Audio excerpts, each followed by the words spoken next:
Ya, tonton konten saya sampai kelar ya, terutama Kadrun. Biar nggak salah paham. Mau kemana kawan, tanpa arah tujuan, cari masalah rawan, urus saja masa depan. Halo kawan, jangan ikut Taliban. Mau kemana kawan, tanpa arah tujuan, cari masalah rawan, urus saja masa depan.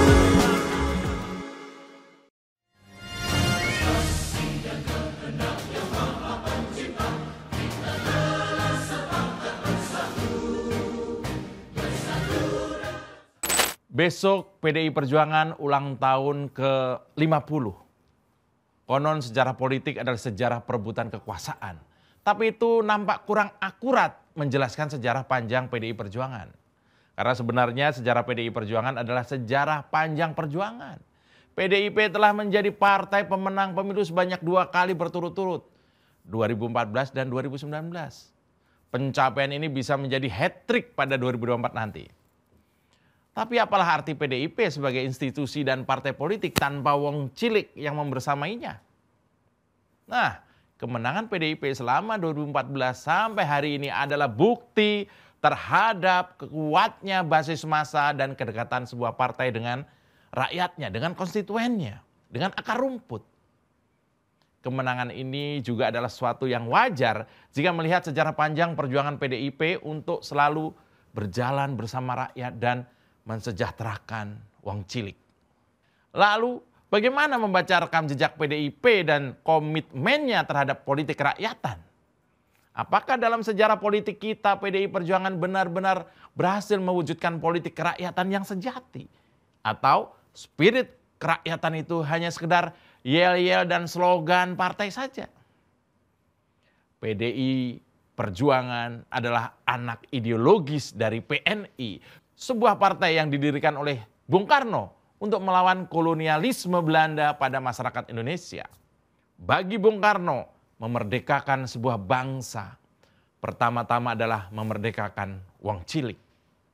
Sosok paling tertindas dalam kolonialisme adalah wong cilik, rakyat kecil. Mereka yang adalah petani, nelayan, buruh, dan kelas pekerja lainnya. Untuk itu PNI memiliki komitmen besar terhadap pembebasan wong cilik waktu itu. Komitmen besar terhadap keberpihakan ini adalah spirit, semangat utama PNI yang diwarisi PDIP atau PDI Perjuangan di kemudian hari. Nah, tulang punggung yang menopang PDI Perjuangan adalah wong cilik itu sendiri. Basis massa terbesar PDIP ada di desa-desa. Justru merekalah, aktor politik yang paling loyal terhadap partai kerakyatan ini. Sosok-sosok ini memang tak bisa dilupakan dalam sejarah panjang PDIP. Sejarah itu pula yang membuktikan bagaimana partai kerakyatan ini menorehkan prestasinya.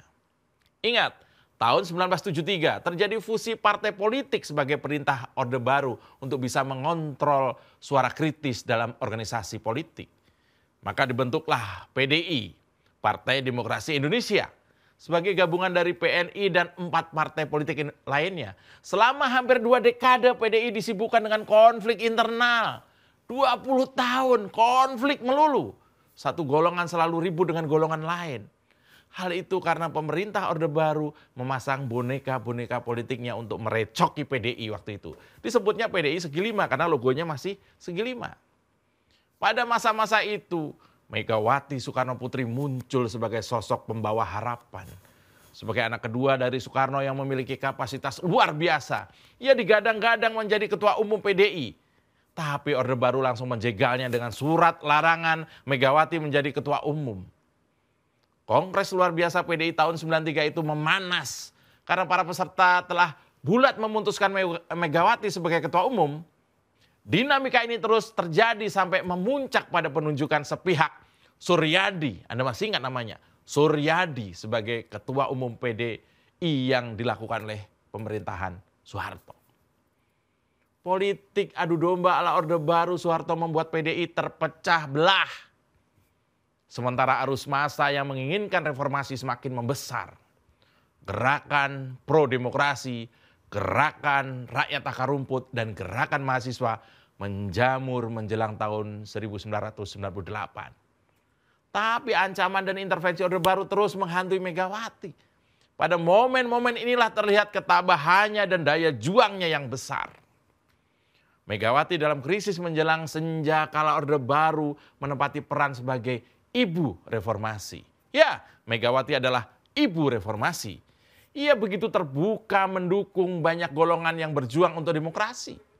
Meski setelah peristiwa 27 Juli 1996, tubuh Partai PDI seakan dicabik-cabik oleh kebrutalan Orde Baru. Toh dalam tragedi itu banyak korban berjatuhan, tapi bagi Megawati, komitmen terhadap demokrasi dan wong cilik melampaui stabilitas diri dan golongan sendiri. Tinta dalam buku sejarah mencatatnya sebagai pejuang politik kerakyatan. Komitmen kerakyatan ini kemudian membuahkan hasil luar biasa ketika PDI berganti nama menjadi PDI Perjuangan pada tahun 1999. Selama 2 dekade terakhir perjuangan politik kerakyatan terus bergulir dari pemilu ke pemilu, dari tahun ke tahun, dari desa ke desa. Spirit kerakyatan adalah pondasi utama sepanjang 50 tahun usia Partai Kerakyatan ini. Kemenangan beruntun dalam pemilu adalah kemenangan bersama antara PDI Perjuangan dan juga rakyat. Tentang spirit kerakyatan ini memang Megawati sebagai ibu bangsa selalu menyampaikannya. Kemarin dalam 7 poin perintah Megawati menjelang hari ulang tahun PDIP tertulis poin penting bahwa wujudkan semangat dan roh perjuangan partai agar menjadi satu kekuatan yang solid, bergerak ke bawah membangun semangat juang rakyat. Sebab rakyatlah pemegang kedaulatan politik tertinggi, kekuasaan pemerintahan negara. Ya, hal ini menyiratkan bahwa pencapaian PDIP pada 2014-2019 tak akan terjadi tanpa bergenggaman tangan dengan rakyat. Dari 7 poin tersebut, hampir semua poin perintah tersebut adalah seruan untuk semakin melebur pada rakyat. Khususnya dari kalangan petani, nelayan, dan buruh. Ide-ide hebat Bung Karno yang kemudian menjadi inspirasi PDIP adalah pijakan masa depan politik kerakyatan. Sejarah panjang mencatat bahwa PDIP bukan golongan yang mementingkan beberapa megah bendera partai berkibar, tetapi seberapa kuat genggaman tangan dengan rakyat. Masa depan PDIP adalah masa depan politik kerakyatan yang semakin berhasil mensejahterakan wong cilik, rakyat kecil. Komitmen besar itu akan selalu diuji oleh waktu. Tapi yang pasti sejarah mengajarkan kita bahwa spirit kerakyatan PDIP bukan sekedar yel-yel dan slogan partai. Mulai dari penjegalan dan intervensi Orde Baru, tragedi 27 Juli hingga kemenangan beruntun di 2014-2019. Sejarah membuktikan bagaimana partai ini selalu selangkah dengan jejak langkah wong cilik. Selamat ulang tahun PDI Perjuangan. Salam merdeka dari saya Mas Jupray, salam Bletak. Mau kemana kawan, tanpa arah tujuan, cari masalah rawan, urus saja masa depan. Halo kawan, jangan ikut Taliban. Mau kemana kawan, tanpa arah tujuan.